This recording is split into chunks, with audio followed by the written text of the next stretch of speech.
Descubrir el secreto de las células madre representa un cambio en nuestra visión del organismo vivo. Damián García Olmo. La capacidad de regenerar órganos y tejidos a partir de células madre empieza a ser una realidad no tan lejana. Hoy sabemos que las células madre no solo están presentes en el embrión de todo ser vivo, sino que las podemos encontrar en prácticamente todos los tejidos de nuestro cuerpo. Y todavía hay más. Se ha logrado crearlas a partir de células especializadas que ya habían dejado atrás su capacidad regeneradora. Esta semana en redes, de la mano del Dr. García Olmo, veremos de qué son capaces las células madre y cómo los científicos tratan de manipularlas para curar todo tipo de enfermedades.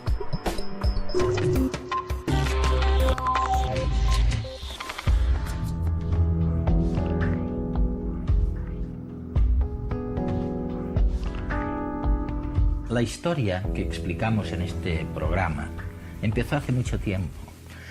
Empezó en realidad con las famosas células madre embrionarias, hasta que descubrimos que creaban o inducían tumores no queridos o que creaban rechazos cuando se insertaban en organismos distintos de los que habían salido.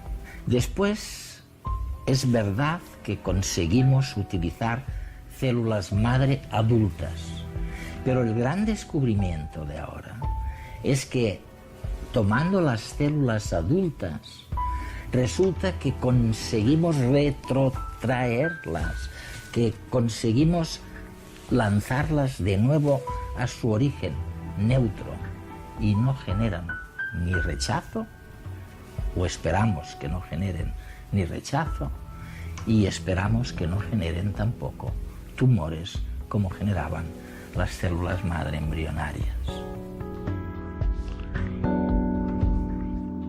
La verdad es que cuando miramos lo que nos ocurre con estas enfermedades, Parkinson, Alzheimer, yo qué sé, ¿no? Nos desesperamos a veces porque tenemos la impresión de que son demasiado complejas para que un fármaco pueda servir.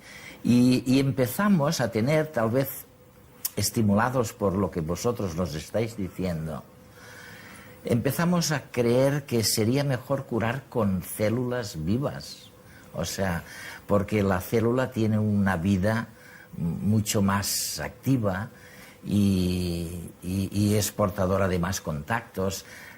¿Por qué? ¿Por qué estamos convencidos de eso? ¿Y es verdad que va a ocurrir esto? No sé, bueno, Eduardo, yo creo que la idea de curar con células es una idea revolucionaria y es una idea pura del siglo XXI, digamos. La posibilidad de utilizar un medicamento vivo es algo que nace con el siglo, ¿no? Con el siglo en el que estamos, ¿no?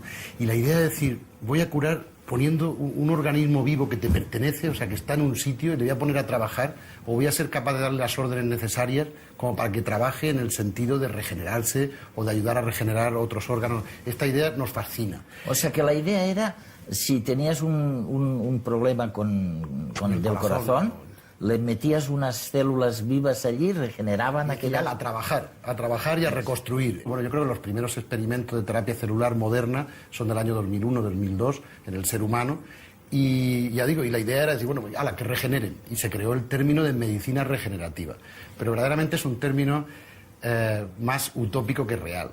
Ajá. Porque en este momento no hemos conseguido que las células regeneren prácticamente nada, pero hemos avanzado mucho en aprender cómo funcionan las células y qué ocurre cuando las cambiamos de sitio y las ponemos en un sitio distinto y queremos que hagan algo, pero no lo hacen, pero hacen otra cosa que nos puede venir bien, un efecto terapéutico que nos puede venir bien, estas cosas. El descubrimiento de que el propio cuerpo es capaz de regenerarse mucho más allá de la mera curación de heridas nos fascina. La ciencia ha descubierto que existen unas células capaces de producir casi desde la nada aquello que necesitamos. Como hormigas reina en un hormiguero, las células madre dan a luz a millones de nuevas y minúsculas trabajadoras al servicio de la comunidad. A partir de los años 60 del siglo pasado, se han ido localizando cada vez en más tejidos estas precursoras de quienes somos. Sin embargo, el camino para llegar a ellas no ha resultado sencillo. No fue hasta 1998 cuando se logró aislar las primeras células madre en un laboratorio. Células procedentes de la masa celular interna de un embrión de 4 o 5 días de edad. Su capacidad para dar lugar a todos los tipos celulares de un adulto es enorme y pueden mantenerse en condiciones de cultivo de forma indefinida. Una nueva vía se abrió. ¿Y si pudiéramos manipular su transformación a células especializadas? ¿Seríamos capaces de crear órganos y tejidos en el laboratorio a partir de embriones humanos? Más allá de los debates éticos que esta idea plantea, el entusiasmo se ha calmado. En los últimos años se ha descubierto que la implantación de células madre embrionarias en individuos adultos puede provocar tumores, además de generar una respuesta de rechazo inmune en el receptor. A pesar de esta decepción, otra opción aparece en el horizonte. Si sabemos que existen células madre en el adulto, llamadas células madre adultas, ¿no las podríamos utilizar para su propia regeneración, evitando así el famoso rechazo del cuerpo contra ellas? Al fin y al cabo, se han identificado hasta 20 variedades distintas de células madre adultas que regeneran tejidos en continuo desgaste, como la piel o la sangre, u otros que resultan dañados fácilmente, como el hígado. ¿Por qué no aprovecharlas? Mientras tanto, una tercera vía parece cobrar fuerza. El japonés Yamanaka ha tomado el camino inverso. Ha logrado transformar células de tejidos adultos normales en células madre. Las células de Yamanaka sufren una regresión al pasado. Viajan a sus estados primigenios. Recuperan la habilidad de convertirse en cualquier otro tipo celular. Lo más fascinante es que esta transformación se da manipulando solo 4 genes que regulan todo el proceso. De esta forma ya se han obtenido células madre a partir de células del hígado, estómago y cerebro, para posteriormente transformarlas en células de la piel, músculo, intestino y cartílago. Quedan por resolver cuestiones relacionadas con el control de su crecimiento. Eso sí, parece que la meta está cada día más cerca. O sea, vamos a ver. Yo recuerdo, tal vez de hace 10 años, que se hablaba mucho de las células madre embrionarias. Es decir, se sacaban de un embrión y eran estas células las que iban a transformar a las otras células en el sentido que nosotros queríamos. Y resulta que descubristeis muy rápidamente que casi no podíais hacer nada con estas células madre embrionarias. Es decir, que antes de que ellas se dispararan para hacer un músculo o para hacer una neurona o lo que sea, producían anormalidades. ¿Es así? Mira, Eduard, yo creo que la cosa empieza con el concepto, con la idea de que en el embrión, en cada una de las células del embrión, estaba escrito el libro de la vida. Ahí estaban toda la información necesaria para construir cualquier órgano. Entonces, cuando en el año 1998 Thomson consigue cultivarlas y crecer una línea celular a partir de células del embrión, pues todo el mundo dice, bueno, pues estupendo, porque a partir de ahora le daremos las órdenes suficientes y seremos capaces de construir un hígado o un páncreas que fabrique insulina o un riñón, es decir, los órganos que se nos van deteriorando a lo largo del tiempo de la vida del ser humano. La cuestión es que cuando empezamos a trabajar con las células de Thomson, a principios del 2000, 2001, pues veíamos que no podíamos salir del laboratorio. No podíamos salir del laboratorio, ¿no? Por 2 motivos. El primero es porque sistemáticamente formaban tumores en nuestros animales de experimentación. Crecían demasiado. No tenían inhibición por contacto. Inhibición, dices. Inhibición por contacto. Eso. Es decir, el organismo de los seres vivos tiene la forma que tiene porque las células se autorregulan. Una y otra pues saben hasta dónde han de llegar. La comunidad andante de células esas sabe... van tomando decisiones sobre hasta dónde deben y se comunican y se van comunicando. ¿Y qué ocurre con las células tumorales o qué ocurría con las células embrionarias? Que pierden esta inhibición por contacto, se desregulan y no obedecen las órdenes del entorno. Entonces se hacen como muy egoístas y crecen solas.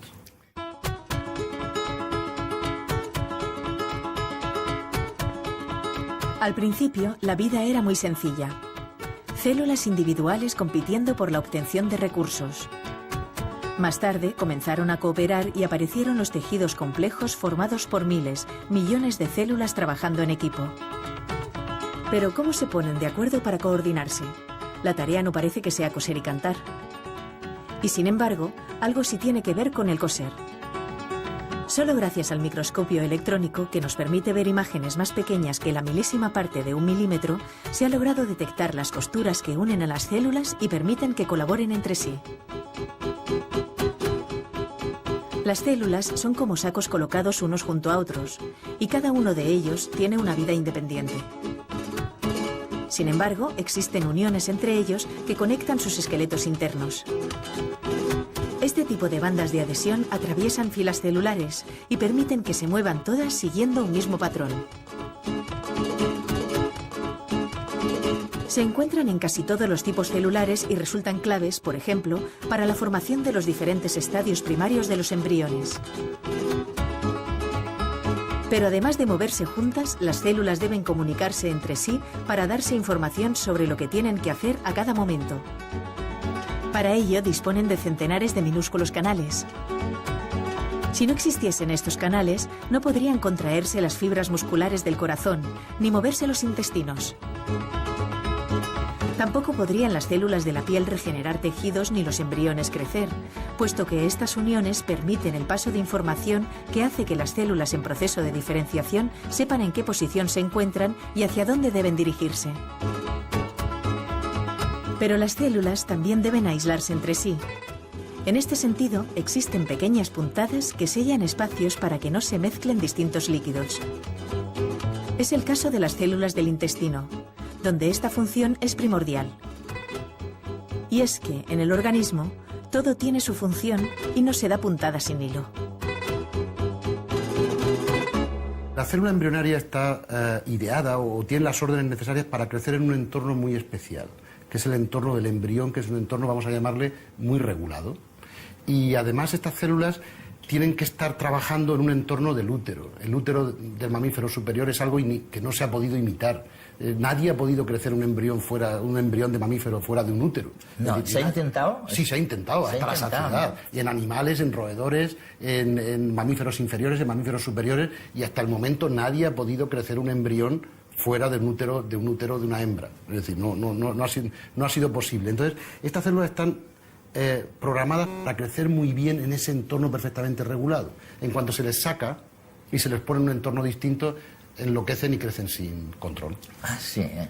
¿Y cuál ha sido entonces el gran descubrimiento desde que os disteis cuenta de que era muy difícil trabajar con las células madre embrionarias? O sea, alguien descubrió, me parece, corrígeme, por ahí, que con las células adultas, o sea, que ya habían crecido, se podía también hacer la mayor parte de las cosas que hacíais con las embrionarias. Exacto. En el año 2002 salió un paper en Nature que firmaba Catherine Berfel, una investigadora de Minnesota, en la que decía que en la médula ósea del ser humano, encontraba unas células que se parecían mucho a las células embrionarias con las que estábamos trabajando. Pero que eran adultas. Pero eran obtenidas de un individuo adulto. Y además se parecían mucho y hacían cosas muy parecidas. Se comportaban de una forma muy parecida en el sentido de que una célula de la médula podía fabricar una neurona o podía fabricar hueso o podía fabricar... Sí. Y entonces ese descubrimiento fue algo clave para los clínicos, porque enseguida vimos que estas células que se describieron en el 2002,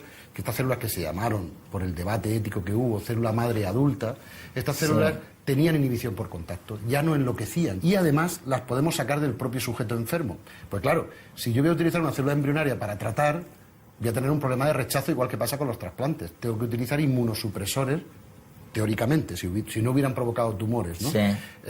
Hubiera necesitado utilizar inmunosupresores. Sin embargo, si yo puedo obtener la célula del propio individuo enfermo y multiplicarla luego y crecerla, como llamamos nosotros, crecerla en el laboratorio tantas veces como yo quiera, pues las barreras se me han caído, no forma tumores y encima de todo no hay ningún problema de histocompatibilidad o de compatibilidad entre el donante y el receptor, porque es el mismo sujeto, ¿no?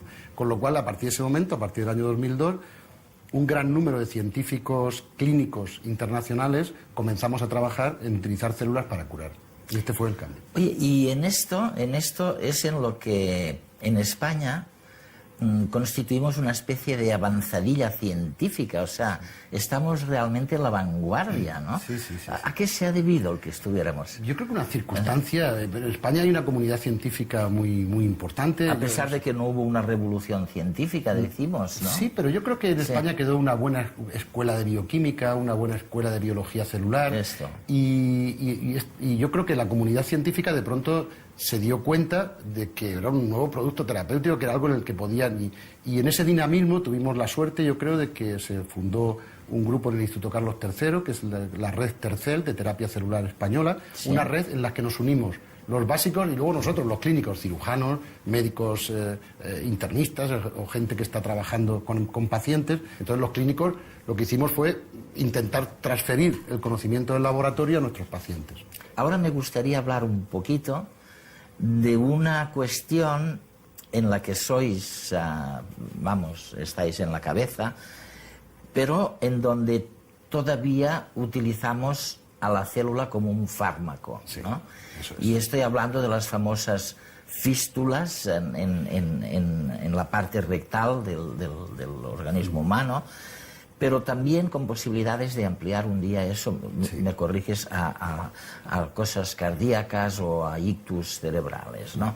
Vamos a ver, ¿en qué ha consistido el gran paso adelante que habéis dado en la utilización de células madre adultas, no para transformar a otras células, sino para curar, sencillamente, fístulas? Esto ha sido, digamos, todo el trabajo de nuestros 10 últimos años. Nosotros quisimos aprovechar nuestros conocimientos del grupo de investigación básico clínico para transferirlo a la clínica. Y yo dirijo un grupo de cirujanos y uno de los problemas centrales de la cirugía es la cicatrización. Los pacientes que van mal en cirugía es porque fracasa su cicatrización y no tenemos ningún control sobre ese procedimiento. Nosotros operamos a un paciente o un cirujano junta los tejidos, da puntos y espera 7 días a ver si han pegado o no han pegado, pero no tenemos ningún control efectivo sobre esto. Y lo que sí que sabemos es que la cicatrización comienza con la llegada masiva de estas células justamente al foco clave o al punto clave de cicatrización.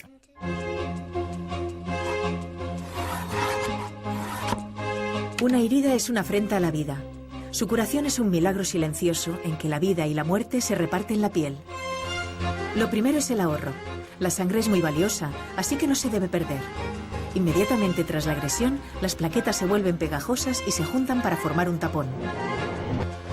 Antes de nada, hay que limpiar la zona dañada. En 10 minutos, los vasos se dilatan, permitiendo la llegada de agua y proteínas.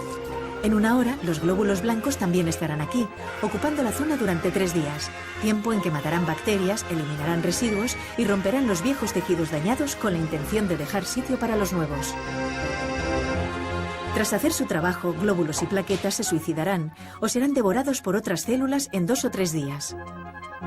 El primer requisito para construir es tener una buena vía de entrada para los materiales que se necesitarán. Así que aparecen nuevos vasos sanguíneos desde los que llegarán el oxígeno y las células que darán lugar al nuevo tejido. Los fibroblastos, como sufridos arquitectos, construirán un esqueleto de colágeno que sustente la nueva estructura y le dé resistencia.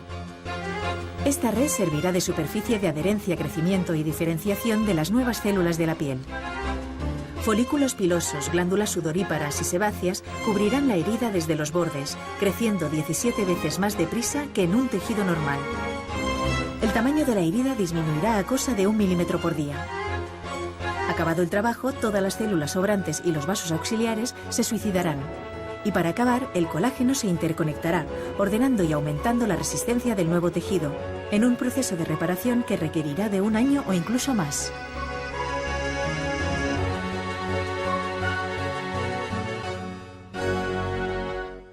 Entonces la hipótesis de partida en el año 2001 era, muy bien, ya sabemos manejar estas células son seguras. ¿Qué ocurriría si pusiéramos un plus celular, si pusiéramos más células allí de una forma artificial, que nosotros cogiéramos las células de un sitio, las creciéramos y cogemos 100.000 y fabricamos 60 millones y las ponemos allí? Esto mejoraría la cicatrización. Esta fue la hipótesis de partida. Entonces, cuando uno tiene una idea sobre esto, tiene que acudir a los entes reguladores para que nos den permiso para hacerlo, ¿no? Y esto está perfectamente reglamentado en el mundo occidental. Tú no vale que tengas una idea, vayas a un paciente y se lo pongas. Esto no funciona así. Es decir, esto tienes que haber probado que no le va a causar daño. Exacto. Tienes que hacer un ensayo clínico en fase 1, luego un ensayo clínico en fase 2 y luego un ensayo clínico en fase 3 con una regulación muy estricta. El estándar desde que uno tiene la idea hasta que se llega al final suelen ser 14 o 15 años. Entonces nosotros comenzamos ahí. Lo de las fístulas fue porque buscamos un buen banco de pruebas, es decir, donde hubiera una buena relación riesgo-beneficio y donde pudiéramos crear el peor escenario de cicatrización para ver si en el peor escenario funcionaba. Porque si funciona en el peor escenario, funcionará luego en muchos sitios. No hay sitio peor en el organismo para cicatrizar que el recto No hay peor sitio, no hay sitio más sucio, ni más húmedo, ni nada, ¿no? Y entonces, después de darle muchas vueltas y muchas reuniones, hombre, uno entiende que son enfermedades con muy poco glamour, ¿no? Pero realmente se trataba de una enfermedad que podíamos intentar curar y si mejoraba, mejoraría mucho a nuestro paciente concreto, pero serviría de mucha enseñanza para el resto de los pacientes y el resto de las patologías, ¿no? He leído en algún sitio que, bueno, en todas partes, que el tema empieza con una liposucción. O sea, sí. Vosotros habéis descubierto que estas células están en la grasa, exacto, fíjate, del paciente, una cosa increíble. Solo se habían descrito células madre adultas en la médula ósea, pero apareció un trabajo de la UCLA en el que decían que también había células como las que se habían descrito en la grasa. Bueno, hoy en día sabemos que están en todos los tejidos. Están en todos lados. Pero entonces, para un cirujano la grasa es una cosa muy accesible. Una vez extraídas las células estas, las poníais en un En una estufa, sí. Y allí se multiplicaban. Habíais casi prometido que para el 2011 esto ya se podría hacer ultimada la tercera fase, ¿no? ¿Dónde estáis en eso? La fase 3 se terminó en julio del 2010. En julio del 2010. Y los resultados se han liberado el 18 de octubre del 2010. Y los resultados son excelentes, que son lo que permite el uso clínico, y son excelentes en cuestiones de seguridad y son excelentes en cuanto a lo que las células han dado de sí. Sin embargo, no han sido mayores que un fármaco comparador. Es decir, esto, ¿Cómo cuál? En este caso era una fibrina que utilizábamos para rellenar las fístulas y que era un tratamiento clásico que habitualmente funcionaba en un 20% de los pacientes. Entonces, en este caso, en el experimento, en el diseño experimental... Funciona un 20%. Han funcionado mucho más. Han funcionado y, digamos, han hecho que los resultados no sean estadísticamente significativos. Es decir, las células han funcionado, pero no han sido mejores que el fármaco comparador. ¿Esto qué significa? Que, teóricamente, no deberíamos usar células, que es una tecnología más sofisticada, cuando tenemos una tecnología más sencilla. Claro. Entonces tenemos dos opciones. Uno, ver por qué ha ocurrido esto, porque nunca habían funcionado tan bien el fármaco comparador, o ver cómo mejorar la función de las células para que sea, digamos, rentables. Nosotros pensamos que tenemos errores de diseño en ese ensayo clínico en fase 3. Esto es algo habitual. Es decir, cuando uno no conoce bien la terapia, es muy conservador a la hora de la dosis, a la hora de cómo ponerlo, etcétera, porque le preocupa mucho más la seguridad que la efectividad, ¿no? Había una historia que llamabais también la partenogénesis, es decir, se tomaba un óvulo no fertilizado y se activaba para que, o con la esperanza de que produjera, al desmembrarse, produjera nuevas y múltiples células. Bueno, vamos a ver. Hasta el año 2007... se trabajó mucho en partenogénesis y en métodos alternativos a partir de óvulos de vaca, es decir, hubo una gran... La imaginación se nos despertó a todos buscando unas mejores fuentes celulares y peleando por encontrar la célula, sobre todo de origen embrionario ideal, porque sería una célula de la que podría salir todo. Pero en el año 2007 hubo otro cambio de paradigma increíble, que fueron los experimentos de Yamanaka en Japón, ¿no? Entonces Yamanaka demostró que a partir de cualquier célula del individuo adulto, tocando solo 3 o 4 genes, se podía hacer que esa célula volviera a tener las características que tenía cuando era un embrión. Increíble, verdaderamente es un cambio de paradigma que nos dejó a todos fuera, vamos. Y hoy en día verdaderamente se conocen como las células de Yamanaka y se les llama células pluripotenciales inducidas. IPS les llamamos en castellano. Que son células pluripotenciales pero inducidas, adultas. absolutamente pluripotenciales. Y claro, es un cambio increíble porque a partir de cualquiera de nuestras células, ya no hay que buscar células madre. Y la puedes hacer retroceder. Se le puede hacer retroceder a célula embrionaria y a partir de ahí se comporta igual que una embrionaria, o de una forma muy, muy parecida a una embrionaria. Con los mismos problemas. Con los mismos problemas. Tumores, pero ya no de histocompatibilidad, puesto que puede sacarle al propio enfermo su propia célula. A lo que nos hace pensar a todos es que a partir de una de esas células podríamos fabricar suficiente tejido o suficiente... Para un órgano. Exacto. La idea es, a partir de una célula diferenciada, un fibroblasto, la llevo embrionaria y de la embrionaria saco un órgano. Bueno, pues ahora empieza a ser un poco más sofisticada y a partir de una célula vulgar, vamos a llamarle, directamente sin pasar por embrionaria puedo pasar a otro tipo celular, a hepatocito, por ejemplo, a célula del hígado. Y puedo pasar sin pasar por embrionaria, con lo cual me evita el problema de los tumores, etcétera. ¿Le damos el premio Nobel a Yamanaka? Y yo lo dije el primer día que leí su trabajo. Digo, yo creo que tardará, no sé lo que tardará, pero me acuerdo que lo dije, le darán el premio Nobel a Yamanaka. Es un cambio de paradigma. Y después de él, después de este gran descubrimiento, ¿a dónde va la genética? O sea, ¿qué podemos esperar la gente normal en la calle de vuestro trabajo? ¿Por dónde vais a ir? Yo creo que de momento lo que vamos a ir es a intentar dialogar con la célula. Nosotros trabajamos muy juntos, científicos básicos y científicos clínicos. El otro día en una reunión que teníamos sobre que teníamos que plantear nuevas líneas, digo, mira, a mí hacerme una célula que sea más eficaz y que tenga más reprise, porque estas tardan demasiado tiempo en curar las heridas de mis pacientes. Necesito que cambiéis, que introduzcáis alguna variable en esa célula, que seamos capaces de dialogar con la célula para que haga un poco más lo que yo quiero. Y es que curen y que sean capaces de hacer más rápidamente los puentes necesarios para que las heridas cojan fortaleza y mis enfermos no fracasen. En este programa hemos podido constatar la importancia, el impacto tremendo que van a tener lo que llamamos los proyectos translacionales, es decir, aquellos proyectos que inciden sobre la vida cotidiana antes de lo que se esperaba, porque es obra de un grupo de científicos multidisciplinar en el que participan tanto clínicos como investigadores. El futuro en la terapia celular está en lograr establecer un diálogo con la célula. Damián García Olmo.